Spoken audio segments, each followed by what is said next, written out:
Welcome to Akureyri, Iceland's capital of the north and one of the most scenic cruise ports on the island, known for the breathtaking Godafoss Waterfall, volcanic craters, and surreal geothermal landscapes that look like something from another planet. I visited Akureyri during an Iceland-Scotland cruise aboard Jewel of the Seas, and this northern gem completely won me over. In this video, I'll guide you through everything you need to know about the Akureyri Cruise Port, how to get around, and the best things to do, whether you explore on foot or head out on a tour to discover Iceland's dramatic nature. Akureyri Cruise Port is super convenient, just a 5-minute walk from the town center, which is great if you want to explore on your own. The town is small but really charming, with colorful houses, little shops, and cozy cafes. The terminal has basic facilities, including free Wi-Fi, and there is a small souvenir shop right on the pier, perfect if you want to grab something before or after your visit. As you exit the ship, you'll see signs for both the cruise line shore excursions and independent tour operators. The independent guides usually wait outside holding signs and will direct you to your assigned bus. There are a couple of parking areas nearby, so they'll tell you exactly where to go.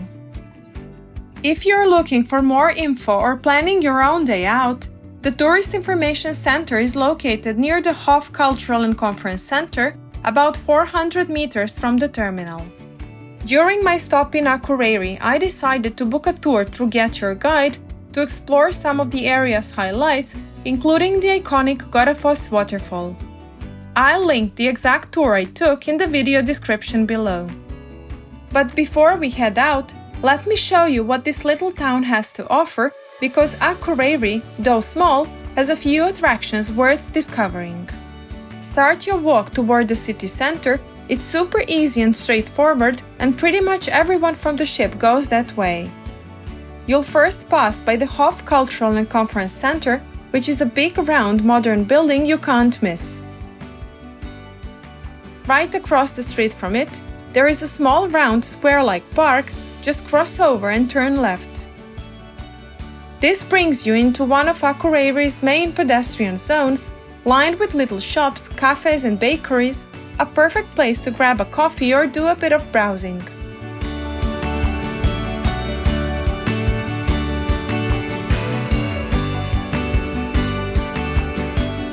At the end of the street, you'll spot the popular I Love Akureyri sign, a great spot for a quick photo.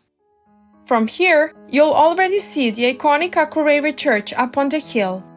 But before heading up, if you're into art, make a quick stop at the Akureyri Art Museum. It's just around the corner.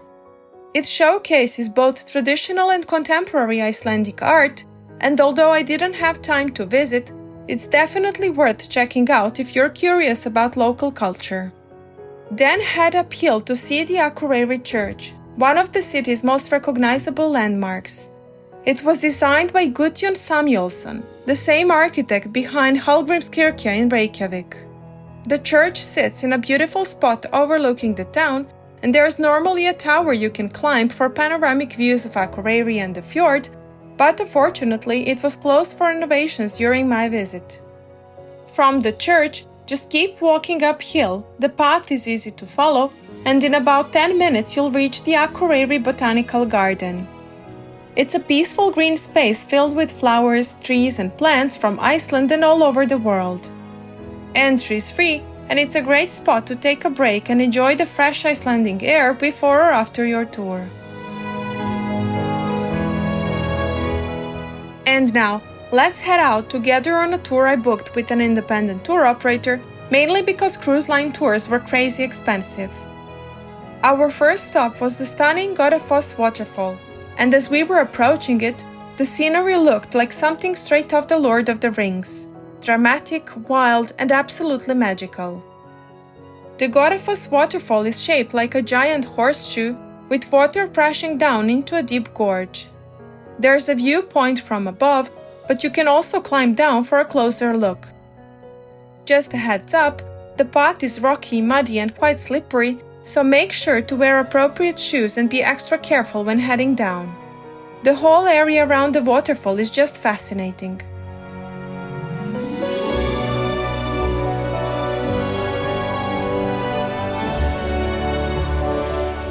There's free parking nearby, a little shop, and a small indoor cafe where you can grab a coffee before hitting the road again.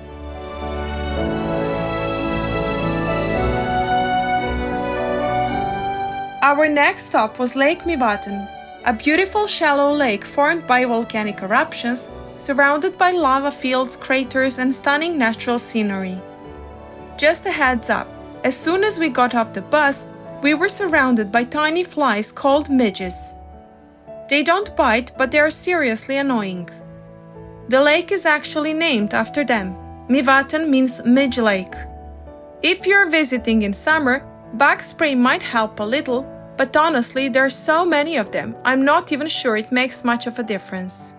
There's also a visitor center by the lake where you can stop for restrooms, a snack, or to check out some cool exhibits. Inside, you'll find info about the area's volcanic landscape, the unique craters, geothermal activity, and even the local bird life and plants. After the lake, we headed to Dimmuborgir, one of the most unique places in Iceland. It's a massive lava field filled with strange rock formations, caves, and arches. There are several short hiking trails you can follow, all clearly marked, and it's a great place to stretch your legs and explore.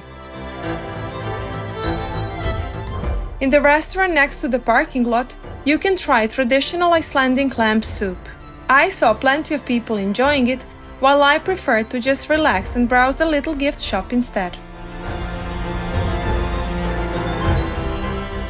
Our next stop was a small lava cave with a hidden hot spring inside. You might recognize it from Game of Thrones. The cave itself is not very big, and getting inside involves a bit of a climb down over uneven rocky ground, so watch your step. It's a cool little stop, definitely worth a quick visit, especially if you're a fan of the show. Our last stop was the Namaskard geothermal area, and honestly, it completely blew my mind.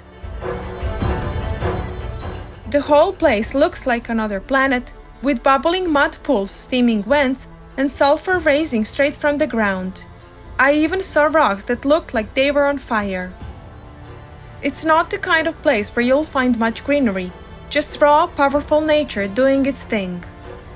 I love places like this, dramatic, intense, and totally unforgettable. It was the perfect way to wrap up the tour. That wraps up our amazing day in Akureyri.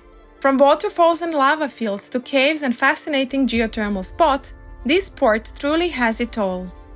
If you're planning your own visit, don't forget to check out my blog adventurebegins.com for more tips on what to see and do in Akureyri, plus guides to other Iceland cruise ports.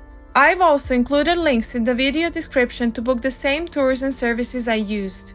They're easy to arrange and way more affordable than the cruise line options. Thanks so much for watching. If you found this video helpful, give it a thumbs up, and don't forget to hit that subscribe button for more cruise travel tips and destination guides.